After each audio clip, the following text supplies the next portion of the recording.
أهل الذكر إن كنتم لا تعلمون.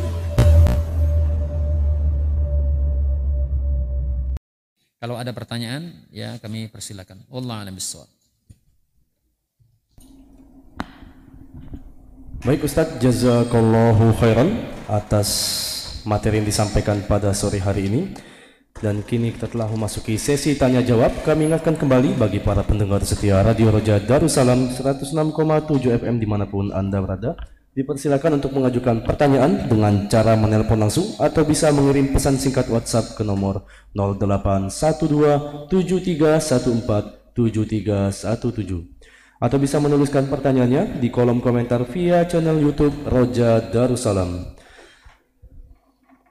Dan saat ini kita telah menerima satu pertanyaan dari pesan singkat WhatsApp. Assalamualaikum warahmatullahi wabarakatuh Ustadz.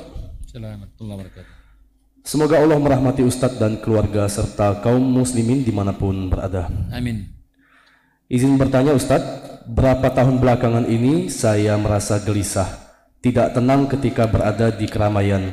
Seolah-olah jiwa saya kosong, sampai ketika diajak ngobrol saya tidak menangkap apa yang dibicarakan oleh teman-teman saya dan tidak nyambung. Lebih parahnya, menimbulkan prasangka buruk di benak hati saya. Saya sadar bahwa penyebabnya adalah dosa-dosa dikala sendiri. Dan insya Allah saya sedang berproses untuk kembali kepada jalan Allah Azza wa Jal.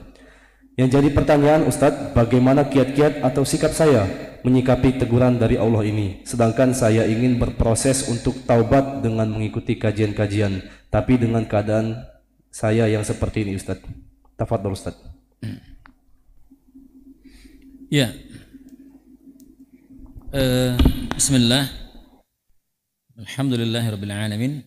Jadi pertanyaan ini terus ya sifatnya sama terus ya setiap kali kajian terkhusus kajian kitab Ad-Da'u wad-Dawa ini. Ya sebagaimana telah kita jelaskan bahwasanya manusia enggak luput dari kekeliruan, salah, lupa dan seterusnya. Dan sebaik-baik kesalahan adalah at-tawwabun, bertaubat kepada Allah tabaraka wa taala. Dan itu yang sangat-sangat utama karena boleh jadi seseorang ketika dia bermaksiat ya dan ternyata itu adalah akhir dari kehidupannya ya maka dia akan menutup usianya dengan su'ul khatimah ya.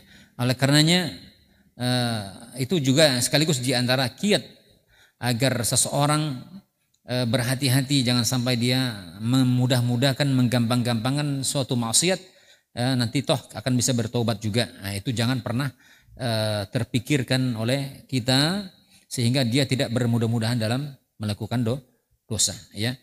Ya, kemudian sekaligus juga yang tidak kalah pentingnya kepada kita semua terkhusus juga yang bertanya ya hendaknya lah engkau mencari teman-teman yang baik ya, teman-teman yang saleh dalam rangka untuk memberikan semangat motivasi kepada antum ya.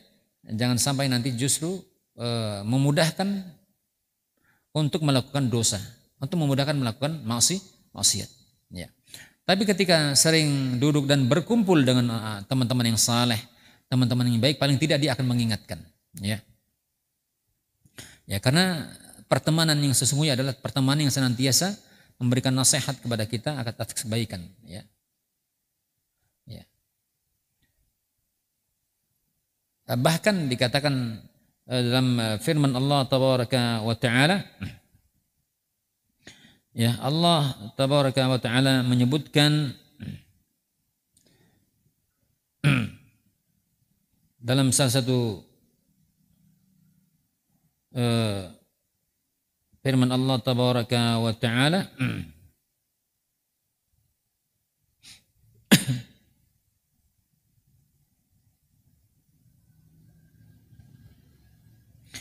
apa kata Allah Subhanahu wa taala? Al-akhilla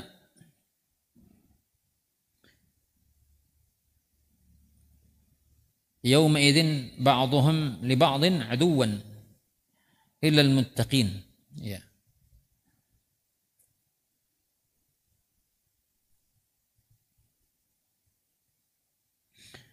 Ya, sebagian orang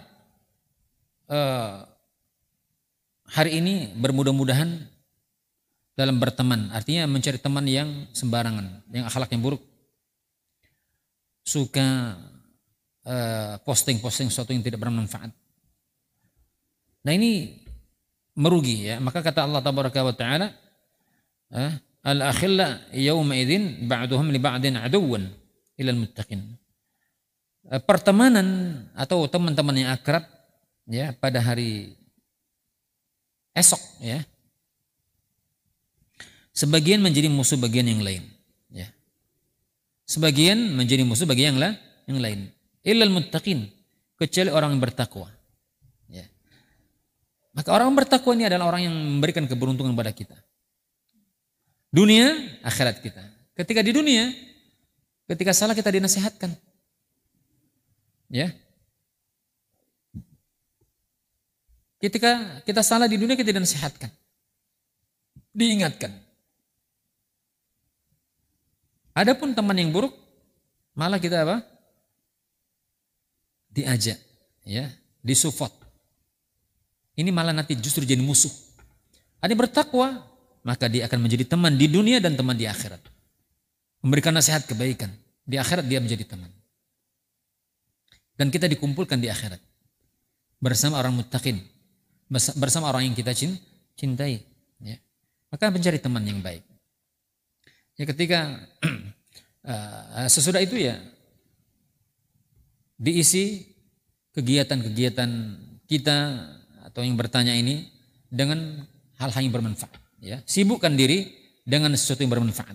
Jangan sampai ada waktu kosong atau melamun dan semisalnya. Ketika dia melamun sendirian ya ngulang lagi ya dosa-dosa yang sudah terbiasa dilakukan. Ya. Nah, itu dia insyaallah. Jadi ketika dia sibukkan diri ya, kemudian ketika ada kebaikan dia lakukan bersegera ya, salat berjamaah dan semisalnya. Nah, kalau ketika tidak ada maka dia bersegera untuk istirahat, apakah tidur dan semisalnya. Ya, wallahu alam bissawab. Jazakallahu khairan atas jawabannya. Selanjutnya pertanyaan lagi dari pesan singkat WhatsApp Ustadz, mungkin masih berkaitan dengan jawaban Ustadz tadi. Assalamualaikum warahmatullahi wabarakatuh. Assalamualaikum warahmatullahi wabarakatuh. Afwan, ana izin bertanya Ustadz, bagaimana meneguhkan hati dan diri agar senantiasa menjaga diri dari maksiat Ustadz? Tafadhol, jazakallahu khairan Ustadz. Menjaga ya, bagaimana menjaga hati ini agar terjaga dari berbagai macam bentuk maksiat. Iya. Dan kita ketahui bahwasanya maksiat itu adalah racun daripada hati. Ya. Kalau berkelanjutan bisa jadi hati akan menjadi tidak hanya sekedar menjadi sakit ya atau marid, bahkan hati menjadi mayyit ya. Lama-lama menjadi hati yang mati. Ya, karena kata Rasulullah SAW, tidaklah seorang yang melakukan dosa bikin noktah hitam dalam hatinya, noktah. Tidak pernah bertobat, terus buat dosa. Ya, lama-lama penuh hatinya dengan noktah hitam. Akhirnya apa? Hatinya sulit untuk menerima kebenaran.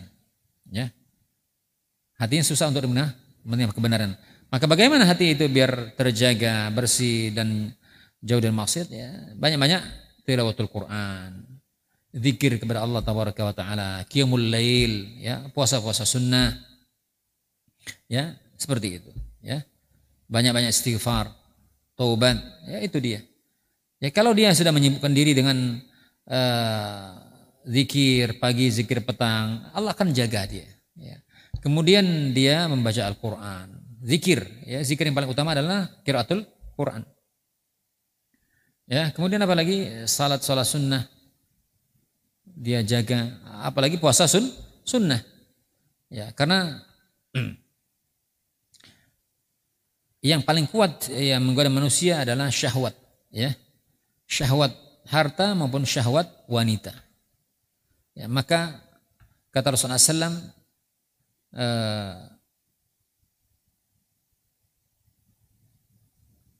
Rasulullah SAW memerintahkan kepada kita untuk menikah bagi yang mampu menikah, yang masih syabab. Ya ma'syar syabab, kata Rasulullah SAW, wahai para syabab, ya, apabila kalian telah sanggup menikah, falyatazawwaj, maka menikahlah. Falyatazawwaj, maka menikahlah. Apabila kalian tidak sanggup menikah, apa? Fa'alaihi bis-shaum, maka wajib baginya berpuasa. Ya. Apa faedahnya? Fa inna lahu wija. Karena dengan puasa itu apa? Wija, perisai.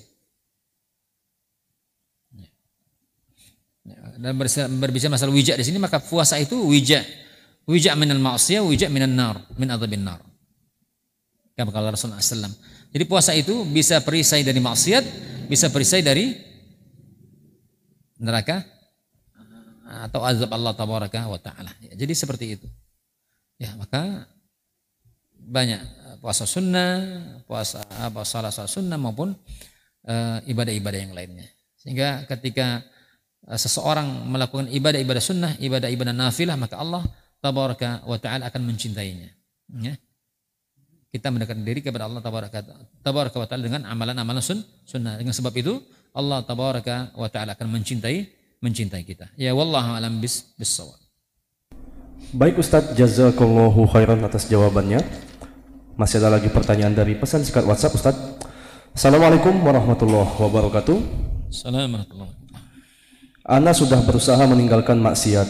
Ketika sudah berjalan di atas ketaatan, Ana kembali lagi dan tergelincir kepada kemaksiatan yang dahulu Ustadz. Ketika Ana sudah kembali lagi kepada kemaksiatan tersebut, Ana sangat sulit sekali untuk kembali kepada level taat seperti yang Ana lakukan di awal. Apa penyebabnya Ustadz? Bagi Ana sangat sulit untuk kembali lagi memulai, sedangkan sudah diusahakan untuk kembali sebagaimana mestinya. Tafadhol Ustadz.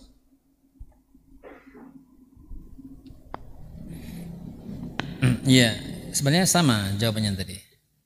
Ya, jadi kalau seseorang sudah terjatuh kepada dosa atau maksiat, ya bersegeralah dia untuk kembali. Ya,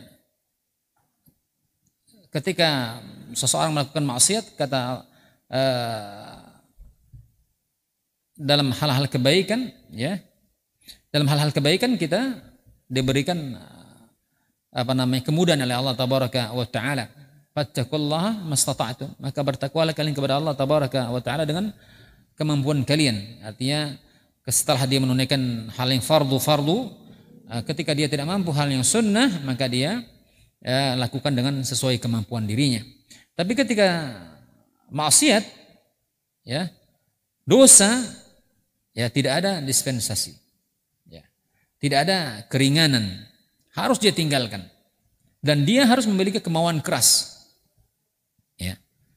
Ya, kalau dia tidak melakukan itu, ya dia akan terus terbenam di dalam kubangan dosa, ya, kubangan maksiat. Ya, selama itu dia akan meraih laknat Allah, ya, meraih murka Allah tabaraka wa taala. Ya, karena boleh jadi dia anggap enteng, ya. Anggap enteng, dia sudah tahu tapi masih juga terus berulang dan susah untuk kembali. Ini sebenarnya tidak selayaknya sebagai seorang mukmin, ya, yang dia terlalu bermudah-mudahan, ya, dan memberikan peluang bagi maksiat untuk masuk ke dalam dirinya, ya. Ya wallahu a'lam bishawab. Ya, artinya ini hendaknya seorang hamba, ya, betul-betul bermujahadah, bersungguh-sungguh. Ya, mungkin ketika terjatuh kepada maksiat tidak bersungguh-sungguh untuk meninggalkan itu, masih setengah-setengah, masih butuh, ya. Ya harus mujahadah. Karena dengan mujahadah itu sehingga Allah tabaraka wa taala akan memberikan hidayah, taufik kita untuk meninggalkan perkara-perkara maksiat. Bagaimana Allah katakan, wallazina jahadu fina lanahdiyannahum subalana. Ya, penting juga, artinya tidak kalah pentingnya yang bertanya harus luruskan niat, ikhlas, minta pertolongan kepada Allah tabaraka wa taala. Ya. Ikhlaskan niat, luruskan niat, ya. Sekaligus berdoa kepada Allah agar dibantu, minta tolong kepada Allah. Karena kita tanpa bantuan dan pertolongan Allah, kita tidak memiliki kemampuan. Maka doa yang senantiasa diajarkan Nabi, Allahumma a'inni ala dzikrika wa syukrika wa husni ibadatik. Ya Allah, bantu aku, tolong aku untuk mengingatmu, untuk bersyukur kepadamu. Wa husni ibadatik, maka perbaiki ibadahku, minta tolong. Ya Hayyu ya Qayyum birahmatika astaghis. Ya wahai Rabb yang maha hidup, yang wahai Rabb yang maha berdiri, dengan rahmatmu aku minta tolong. Dengan rahmatmu aku minta tolong. Aslih li, perbaiki ya Allah diriku ini ya Allah. Sya'ni kullahu. Ya. Sya'ni kullahu, semuanya yang ada pada diriku. Wala takilni, jangan kau biarkan diriku ya Allah. Jangan kau biarkan diriku ini tarfata ainin, nafsi tarfata ainin, walaupun sekejap mata. Minta tolong. Ya, maka adanya mujahadah, kesungguhan dari yang bertanya tadi, serius nian begitu ya. Enggak setengah-setengah, ecak-ecak. Jangan, enggak boleh. Ya, sungguh-sungguh kemudian dia berdoa kepada Allah ya, untuk meninggalkan dosa, meninggalkan maksiat. Ya, berdoa kepada Allah. Ya, setelah itu ya terus dia bertobat ya, dan isi dengan kegiatan-kegiatan yang bermanfaat ya, amalan-amalan saleh yang akan menghapuskan dosa-dosanya.